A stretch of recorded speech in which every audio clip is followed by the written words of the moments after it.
Ouais, puis cette goulotte là, qui est notre petite goulotte préférée, parce qu'elle est toute proche de la maison. C'est rare qu'il y ait des goulottes qui soient si proches de la maison.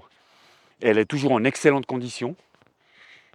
Tu peux monter, puis après redescendre en rappel, ou quand tu es en haut, tu as pris tes skis sur le sac, et puis tu redescends en ski, puis tu reviens par là.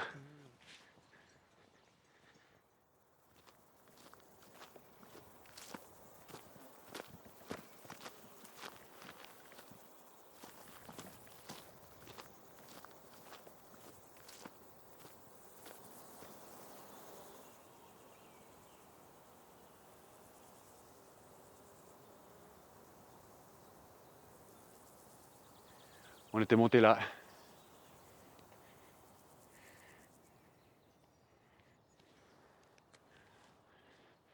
Pic Chaussy. Bon, il y peut rien, le Pic Chaussy, hein. La montagne, elle n'a pas demandé que Claude Morin aille un jour gravir le pic Chaussy et puis se foutre en bas. Je veux dire, bah, c'est uniquement de ma responsabilité. C'est. Faut, t'as pas de chance, mais la montagne, il peut rien. Et puis la montagne, de toute façon, là, elle est, ouais, elle est toujours aussi belle. Elle est en pleine mutation avec tout ce qui se passe sur la planète, etc. Il y a peut-être des glaciers qui vont disparaître, sûrement. Donc elle change aussi. Mais elle reste toujours aussi belle, attractive. Après, ça me surprend toujours que à quelques kilomètres de chez nous, on a toute cette beauté.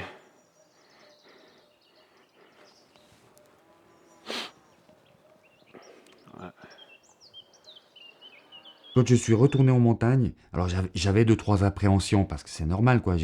J'avais quand même la peur de me reblesser, de revivre tous ces mois de reconstruction et tout ça qui m'ont demandé énormément d'énergie. Mais j'ai jamais eu peur. Ce qui n'était pas le cas quand je devais aller. Il y a un certain moment, avec le choc post-traumatique, le fait d'aller chez le médecin, d'aller dans un magasin, me créait plus d'angoisse que de me dire je vais à la montagne.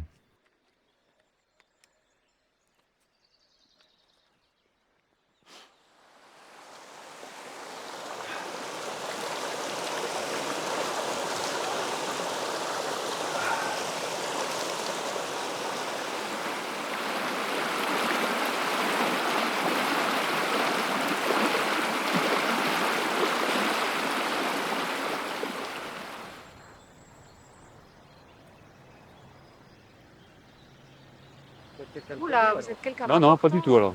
Non, sauf que j'ai eu un très grave accident ici, au Pic Chaussy, il y a 4 ans. Non, de ski. Votre Je suis parti du faux côté, Quel puis côté? du côté où c'est 50 mètres vertical, puis après il y a 300 mètres de... Alors c'était le 11 février 2018. J'ai une course avec un groupe. Et puis je me lève le matin, il fait pas super beau. J'avais pas super envie d'y aller. Mais comme tu prends... comme tu vas avec un groupe et puis tu dis que t'es présent, ben, tu respectes ton choix. On va faire un sommet qui s'appelle le Pic Chaussy qui se trouve dans le canton de Vaud. Qui est franchement, c'est pas la guerre. Hein. C'est pas la face nord de la guerre. Après, ça reste la montagne, donc il faut toujours être humble aux éléments. Puis nous, là, on part, et puis franchement, c'est bien. Il fait pas extrêmement beau, mais il fait pas mauvais. Et puis, euh, on arrive à un certain endroit. Quand on fait le pic Chaussy, il y a une sorte de lèvre à franchir. On franchit la lèvre, on va au sommet. Et puis je vais vers mon ami, puis je lui dis, écoute, commence à descendre avec le groupe. Moi, je mets juste mes skis, et puis j'arrive. Donc il part avec le groupe, parce qu'il commençait à neiger, il commençait à faire pas beau. Donc il part avec le groupe, et puis je pense qu'il a fait 50, 60 mètres ou 100 mètres. Et puis là, moi, j'ai mis mes skis, et depuis ce moment-là, je, je me souviendrai.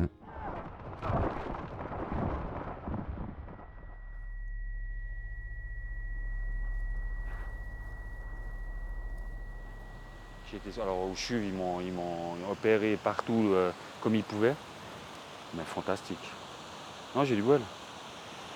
J'ai du bol. Bravo alors. Non, non, non, non, je pense que on m'a donné beaucoup d'énergie depuis en haut. Pourquoi? Je sais pas. Donc voilà, c'est la première fois que je reviens au Pic Chaussy. Ah ouais, Je suis pas revenu. J'ai pas peur de la montagne, mais le Pic Chaussy, je voulais pas. Ouais, je comprends.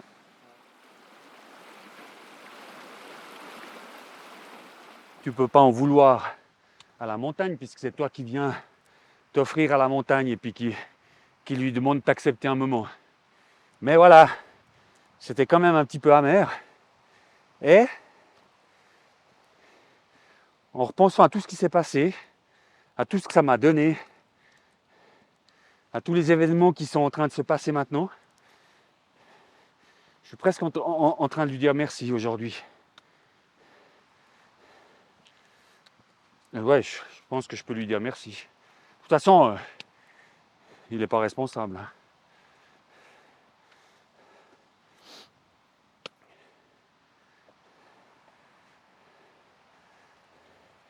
C'est pour ça que des fois, tu as l'impression que la vie, elle est riche, mais même dans le néant, quoi. Même quand tu n'as plus rien, quand tu es tout au fond, puis que c'est noir absolu, tu as toujours une petite pointe de lumière et d'énergie qui vient te dire, écoute, c'est pas fini, et puis ça peut être que bien. Comme là, la création et tout ça, ça te remet à ta place, quoi. Ça veut dire que t'es rien à la fois, mais t'es quand même aussi tout, parce que tu fais partie du tout, quoi. Donc c'est assez contradictoire quand même.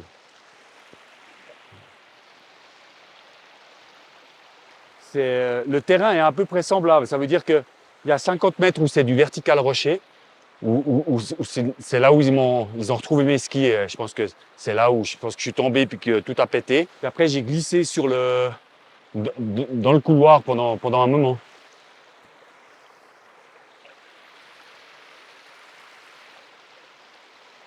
J'ai quand même un petit peu la boule à la gorge. Parce que ouais, c'est quand même quelque chose que je pensais jamais vivre. Hein.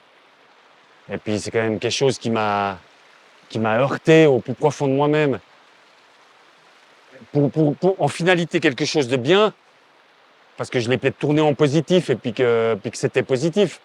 Et puis parce que j'ai pas trop de séquelles, je peux vivre sans médicaments, je peux quand même continuer à faire ce que j'aimais à des niveaux bien plus bas qu'avant.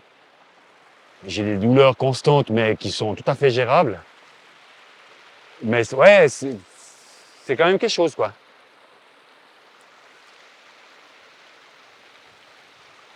Mais ça, alors, il y a plein de choses que je pensais vivre, mais ça, je pensais jamais le vivre dans ma vie. Ouais.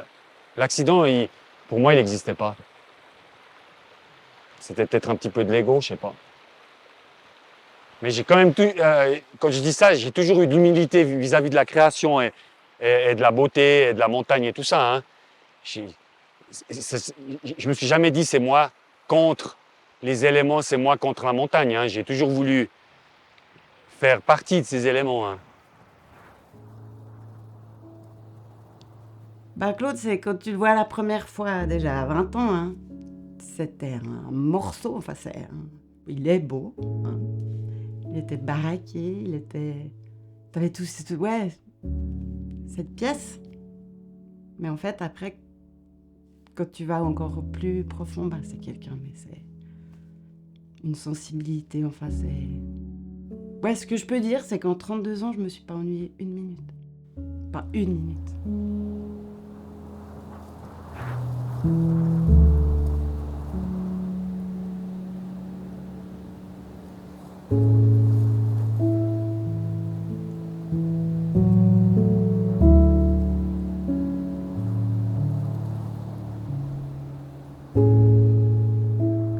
Sophie, elle fait partie de moi. Je pense que sans elle, je suis pas là aujourd'hui, quoi. C'est vraiment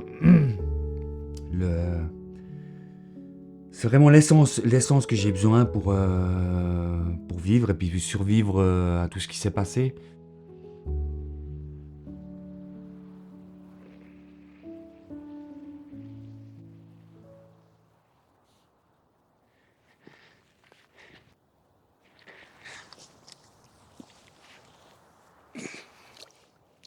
Ah, ça va encore. Tu vas te baigner? Ça doit être là. On verra. Je sais pas pourquoi moi j'ai cette deuxième chance et puis l'autre il l'a pas. Personne ne le sait.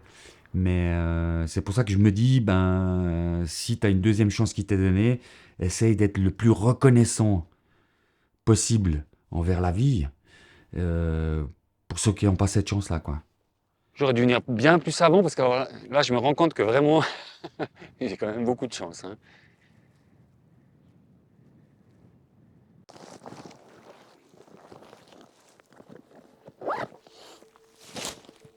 Je me souviens de très peu de choses. Je me souviens d'un moment, c'est quand je suis tombé, que j'ai roulé, que je me suis tout cassé. Il y a un moment, je suis dans la pente comme ça, voilà, tac. Et puis j'entends un sifflet. Ce sifflet, c'est un ambulancier qui se promène avec sa femme ce jour-là, qui se dit, on va prendre ce chemin, mais pourtant c'est un chemin que personne prend parce que franchement, il n'y a rien à voir. Et puis je crie au secours, au secours. Eux, ils viennent. Et puis, en ayant discuté avec eux, puis avec ceux qui étaient là le jour du sauvetage, ils me disent que j'étais lucide parce qu'ils m'ont demandé mon nom. Ils m'ont demandé combien on était. Je leur ai dit qu'on était un groupe, qu'on était plusieurs. Puis eux, ils paniquent parce qu'ils ont l'impression qu'il y aura deux fois plus de personnes qui seront dans ce couloir. Et puis après, il y a mon ami qui arrive et qui me cherchait un peu partout, puis qui tombe aussi sur moi, puis qui les rassure en disant non, que j'étais seul à être tombé. Donc il y a ce moment-là où je m'en souviens. Et après, c'est simplement, c'est le récit des autres, quoi. Le récit de mon ami qui est resté, on m'a enterré dans la neige pour pas que j'aie froid, et puis qui est resté blotti contre moi, et puis qui me dit, t'as fait que de me parler de la lumière, tu me disais, mais je veux retourner à la lumière, je veux retourner à la lumière.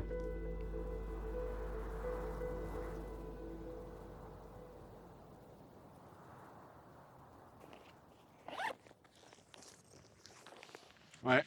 Tu veux monter droit haut?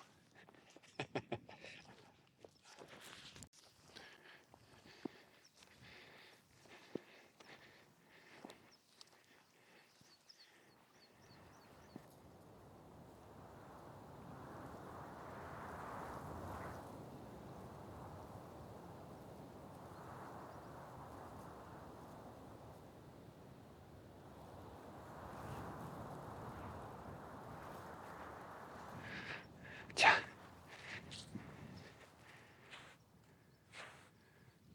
Non? Tiens.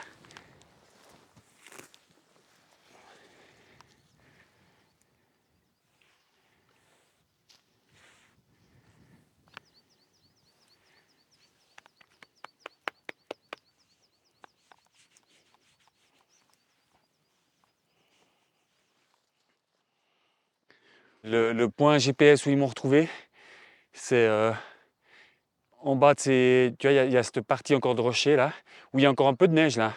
C'est là, je pense. Puis tu vois, où on va passer là, ce col là, ça c'était la piste noire.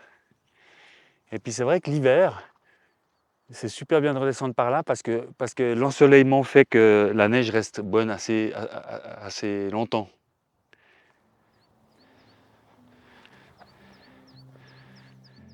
Je ne serai plus jamais comme avant.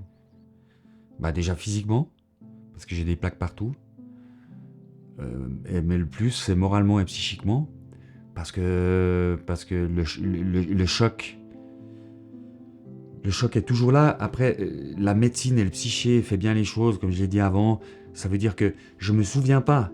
Simplement, mon corps, il se souvient. Je veux dire, il sait que ce qui s'est passé peut se repasser. Donc ça veut dire que dans certaines situations de la vie, je peux pas dire lesquelles, mais j'ai souvent des crises d'angoisse ou de l'angoisse qui arrive. Puis je me dis, mais pourquoi tu t'angoisses? Il n'y a pas à s'angoisser dans cette situation. Mais c'est parce que je pense que mon corps ressent certaines choses. Et puis déclenche un mécanisme de défense. Ça fait que je suis pas le même qu'avant. Et puis, j'ai moins d'énergie qu'avant. Donc ça veut dire que physiquement, je suis pas le même qu'avant non plus. émotionnellement non plus, parce que peut-être une partie de la carapace que j'avais, qui me protégeait de plein de choses dans la vie de tous les jours, cette carapace, elle est plus là, donc les choses meurent plus facilement. J'ai plus de bouclier. Mon enveloppe physique, mon enveloppe corporelle, elle a peu changé. Donc ça veut dire qu'après cet accident, il y avait des gens que je rencontrais dans la rue qui ne savaient pas que j'avais eu un accident. Donc ils ont toujours l'impression que t'es le même, parce que au premier regard, qu'est-ce que l'être humain voit le corps, voit le physique, et puis il se dit lui il est fort, lui il va bien, il est en bonne santé, etc. Mais tout ce qui est à l'intérieur et tout ce qu'on voit pas, il peut pas le juger. Et moi j'ai beaucoup de personnes qui pensent que je suis redevenu le même qu'avant, où j'ai de la peine à échanger avec eux, parce que non, je suis plus le même qu'avant, quoi.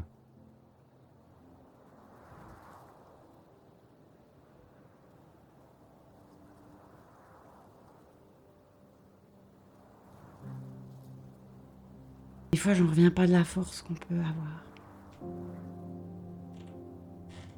Et puis que, je suis reconnaissante de tout. Alors que des fois, mais après, parce qu'on a tous la santé, parce qu'on a tous traversé ça, et puis qu'on est quand même tous soudés. Ouais, que je me dis, mais toutes les épreuves qu'on a surmontées les deux, c'est toujours plus fort. Je l'aimais déjà, mais plus que tout. Puis depuis ça,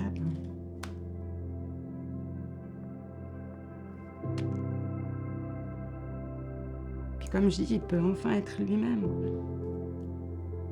Puis que je lui souhaite de trouver sa place.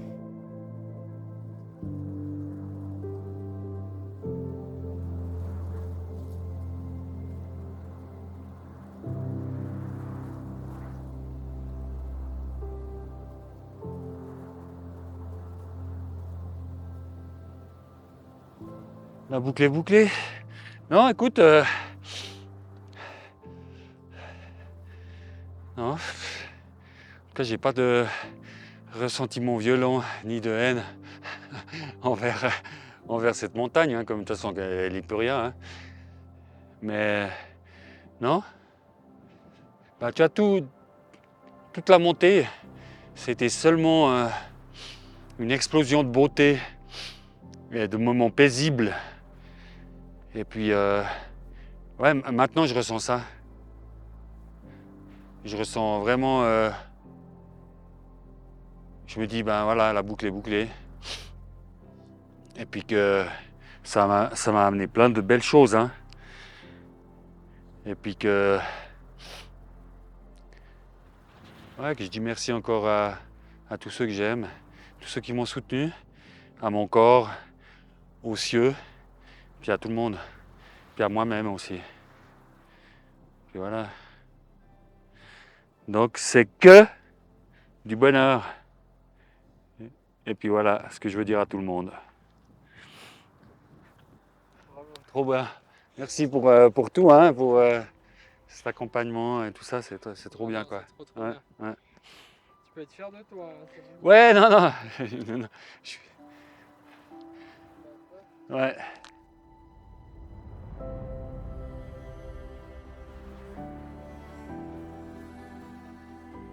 Moi, je pense que dans tout ce qui peut arriver dans la vie, il y a une reconstruction possible. Ça veut dire que, je sais pas, par exemple, tu prends une plante, tu lui coupes la tige.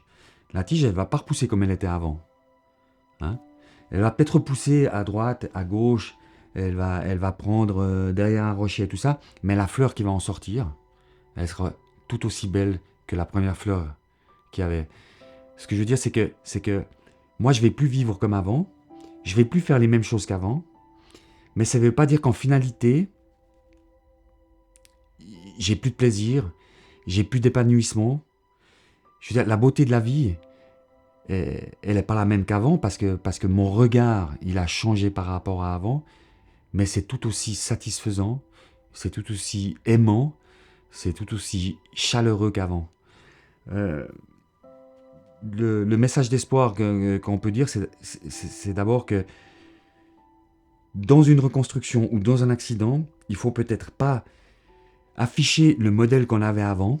Ça veut dire, tu t'affiches pas en photo en disant je veux redevenir comme lui. Il faut te laisser le temps, chaque jour, te donner un petit espoir ou un petit but pour la reconstruction. Et puis te dire que de toute façon, à la fin, il y aura quelque chose pour toi. Il y aura quelque chose qui va te transcender. Moi, je pense que ouais, la vie est super bien faite. Alors, je dis pas que c'est facile tous les jours. Hein. Je dis pas que je vois pas la noirceur de l'existence comme tout le monde. Mais je pense que si tu essaies de voir le soleil plutôt que la nuit, à la fin, tu auras du plaisir. Tu auras de l'amour, tu auras tout ce qu'il faut, quoi. Est-ce que tu as quelque chose que tu veux ajouter en plus Ben, moi, j'ai envie de... Ouais, j'aimerais remercier tous les humains, tous les êtres humains, et tous les gens qui ont, de près ou de loin, hein, pendant cet accident et pendant l'hôpital, etc., les infirmières, les physios, les médecins qui m'ont soigné, tout ça, ils ont toujours été d'une gentillesse absolue. Ils étaient là quand... mais simplement par leur toucher sur la main, sur l'épaule et tout ça, pour me réconforter. J'ai vu... On se demande toujours si l'être humain est bon ou mauvais. Et j'ai vu dans cet accident, par cet accident, que l'être humain est fondamentalement bon. Et puis que... Ça aussi, que quand on sent l'amour de son prochain, t'as envie de te reconstruire beaucoup plus vite, t'as beaucoup plus d'énergie pour le faire. Et puis ouais, je voulais remercier tous ces gens qui ont émis une pensée positive à un certain moment. J'aimerais bien pouvoir leur donner la même chose. Donc souvent je fais une prière pour ces gens-là que je connais peut-être même pas, hein, mais qui se sont dit un jour, on va prier pour Claude. Et ben, ouais, je leur dis merci. Et puis que je les aime.